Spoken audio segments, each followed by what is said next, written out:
వెర్రబెల్లి గారు పైన కొంతమంది కాంగ్రెస్ నాయకులు ఉద్దేశపూర్వకంగా కక్షపూరితమైనటువంటి ఆరోపణలు చేస్తూ ఈరోజు రఘునాథ్ గారి పైన కక్ష సాధింపు చర్యలకు పాల్పడతా ఉన్నారు. మరి కాంగ్రెస్ నాయకులు కొంతమంది ఒక బ్యాచ్ బ్రోకర్లుగా మారి ఈరోజు రఘునాథ్ గారిని బదనాం చేయడం కోసము వాళ్ళు ఒక ఎజెండా తయారు చేసుకున్నారు. మరి NH63 ఈ రోడ్డు పనుల విస్తరణకు సంబంధించినటువంటి పనులు ఈ రాష్ట్రంలో కాంగ్రెస్ పార్టీ అధికారంలో ఉన్నది.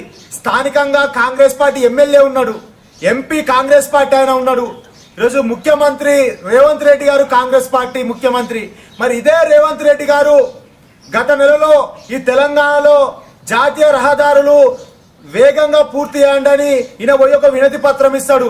మరి ఆ వినతి పత్రం ఇచ్చినటువంటి రోజున ఇక్కడ ఉన్నటువంటి కాంగ్రెస్ పార్టీ నాయకులకు తెలియదా? ఇక్కడ ఉన్నటువంటి ఈ మంచిర్యాల నియోజకవర్గంలో ఉన్నటువంటి 3 మండలాలలో ఉన్నటువంటి సుమారు 500 మంది రైతులకు అన్యాయం జరుగుతుంది. ఈ రైతులకు అన్యాయం జరగకుండా మరి యొక్క రోడ్డులను మరి ప్రారంభించాలని ఈ కాంగ్రెస్ పార్టీకి సంబంధించినటువంటి నాయకులు మీ నాయకులకు ఎందుకు చెప్పలేదు? ఈరోజు భూమి సేకరణ చేసేటువంటి క్రమంలో ఈ రాష్ట్ర ప్రభుత్వము కేంద్ర ప్రభుత్వానికి చెప్తే కేంద్రం వచ్చి ఇక్కడ రోడ్లు వేస్తుంది. ఈ విషయం అందరికీ తెలుసు, రైతులు కూడా అదే మాట్లాడుకుంటున్నారు. కానీ ఈరోజు రైతుల ముసుగులో కాంగ్రెస్ పార్టీకి సంబంధించినటువంటి పాత మంచిర్యాలకు చెందినటువంటి ఒక నాయకుడు మరియు ఇంకొక బ్యాచ్ వీళ్ళంతా కలిసి ఈరోజు బీజేపీ పార్టీని బద్నాం చేయడం కోసము, రఘునాథ్ వెర్రబెల్లి గారిని బద్నాం చేయడం కోసము ఈరోజు ఒక ఎజెండా పెట్టుకొని ముందుకు పోతున్నారు తప్పితే ఇందులో ఎలాంటి వాస్తవం లేదనే విషయాన్ని ఈ సందర్భంగా నేను తెలియజేస్తా ఉంటాను. మరి అదేవిధంగా ఇప్పటికైనా కాంగ్రెస్ పార్టీకి సంబంధించినటువంటి నాయకులు మీ యొక్క ఆరోపణలను మానుకొని ఇక్కడ ఉన్నటువంటి వాస్తవం ఏందో గ్రహించండి. అనవసరంగా రైతులను రాజకీయంలోకి లాగి ఈరోజు రైతుల ముసుగులో రైతులను వాళ్ళను ఇబ్బందులకు గురి చేయకండి, రైతులను తప్పుదోవ పట్టించకండి.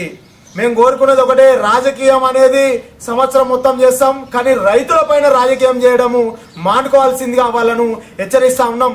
అయినోళ్ళకు ఆకులల్లో కానోళ్ళకు కంచాలల్లో అన్నట్టు ఈరోజు కాంగ్రెస్ పార్టీ నాయకుల వ్యవహార తీరు ఆ రకంగా ఉంది. ఇప్పటికైనా మీరు మీ వ్యవహార శైలి మార్చుకోకపోతే ఖబర్దార్ కాంగ్రెస్ నాయకులారా, మీకు ఏ రకంగా బుద్ధి చెప్పాలనో ఆ రకంగా బుద్ధి చెప్పి తీరుతాం. అప్పటి వరకు కూడా భారతీయ జనతా పార్టీ పైన ఎలాంటి దూషణలు చేసినా మేము ఎప్పటికప్పుడు స్పందిస్తూనే మీ పైన చట్టపరమైన చర్యలకు మేము తీసుకుంటాం.